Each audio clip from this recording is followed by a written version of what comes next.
दिनकर का जन्म 23 सितंबर 1908 को सिमरिया गांव, बंगाल प्रेसिडेंसी, ब्रिटिश भारत में, अब बिहार के बेगूसराय जिले में, एक भूमिहार ब्राह्मण परिवार में बाबू रवि सिंह और मनरूप देवी के यहाँ हुआ था।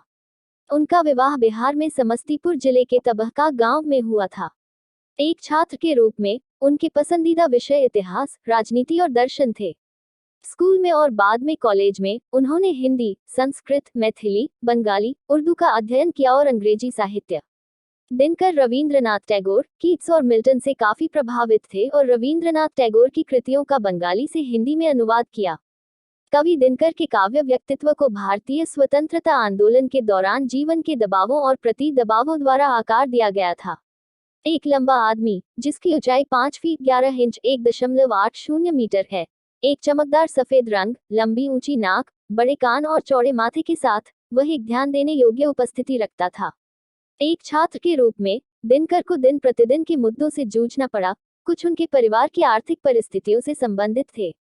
जब वे मोकामा हाई स्कूल के छात्र थे, तो शाम 4 बजे स्कूल बंद होने तक उनके लिए रुकना संभव नहीं था, क्योंकि उन्हें लंच ब्रेक के बाद घर वापस स्टीमर पकड़ने के लिए कक्षा छोड़नी पड़ती थी। वह छात्रावास में रहने का खर्च वहन नहीं कर सकता था, जिससे वह सभी अवधियों में भाग ले पाता। जिस छात्र के पैरों में जूते नहीं थे, वह छात्रावास की फीस कैसे चला सकता था। उनकी कविता ने बाद में गरीबी के प्रभाव को दिखाया। यही वह माहौल था जिसमें दिनकर पले बड़े और क्रांतिकारी विचारों के राष्ट्रवादी कवि बने। 1920 में दिनकर ने पहली बार महात्मा गांधी को देखा था। इसी समय उन्होंने सिमरिया में मनोरंजन पुस्तकालय की स्थापना की। उन्होंने एक हस्तलिखित पैम्फलेट का संपादन भी किया।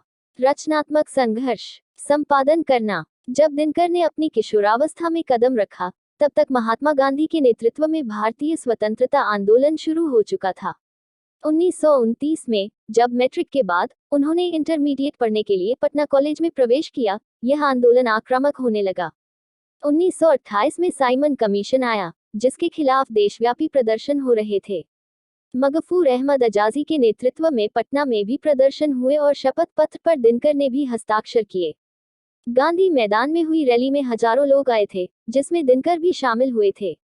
साइमन कमीशन के विरोध के दौरान ब्रिटिश सरकार की पुलिस ने पंजाब के शेर लाला लाजपत राय पर बेरहमी से लाठियां बरसाईं, जो गंभीर रूप से घायल हो गए। पूरा देश उथल पुथल में था। इन आंदोलनों के कारण दिनकर का युवा मन तेजी से उग्र होता गया।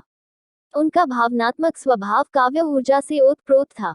दिनकर की पहली कविता 1924 में छात्र सहोदर छात्रों का भाई नामक पत्र में प्रकाशित हुई थी।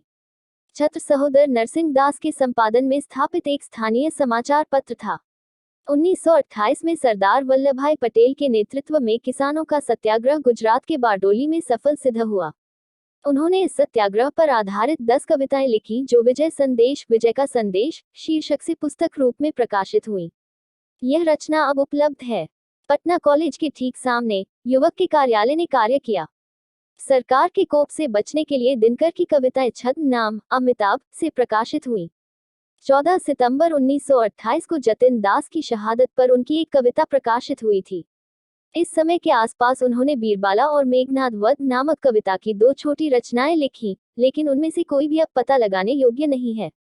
1930 में उन्होंने प्राण भंग, वचन भंग नामक कविता की रचना की, जिसका उल्लेख रामचंद्र शुक्ल ने अपने इतिहास में किया है। अतः उनके काव्य जीवन की यात्रा विजय संदेश से प्रारंभ मानी जानी चाहिए। इससे पहले उनकी कविताएं पटना से प्रकाशित होने वाली पत्रिका देश और कन्नौज से प्रकाशित होने वाली प्रतिभा की लगातार विशेषता बन गई थी। दिनकर का पहला कविता संग्रह रेणुका नवंबर 1935 में प्रकाशित हुआ था।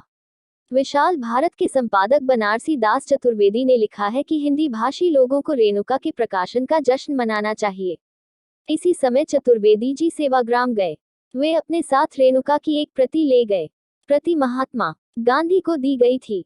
प्रसिद्ध इतिहासकार डॉक्टर काशी प्रसाद जायसवाल के बारे में कहा जाता है कि वे उन्हें पुत्र के समान प्यार करते थे। दिनकर के काव्य जीवन के प्रारंभिक दिनों में जायसवाल ने उनकी हर प्रकार से सहायता की। जायसवाल का 4 अगस्त 1937 को निधन हो गया, जो युवा कवि के लिए एक बड़ा झटका था। बहुत बाद में उन्होंने हैदराबाद से प्रकाशित एक पत्रिका कल्पना में लिखा, यह अच्छी बात थी कि जायसवाल जी मेरे पहले प्रशंसक थे। अब जब मैंने सूर्य, चंद्रमा, वरुण, कुबेर, इंद्र के प्यार और प्रोत्साहन का स्वाद चखा है, बृहस्पति, शची और ब्राह्मणी, यह स्पष्ट है कि उनमें से कोई भी जायसवाल जी जैसा नहीं था। जैसे ही मैंने उनकी मृत्यु की खबर सुनी, दुनिया मेरे लिए एक अंधेरी जगह बन गई। मुझे नहीं पता था कि मुझे क्या करना है। जायसवाल जी दिनकर के काव्य में ऐतिहासिक भाव की सराहना करने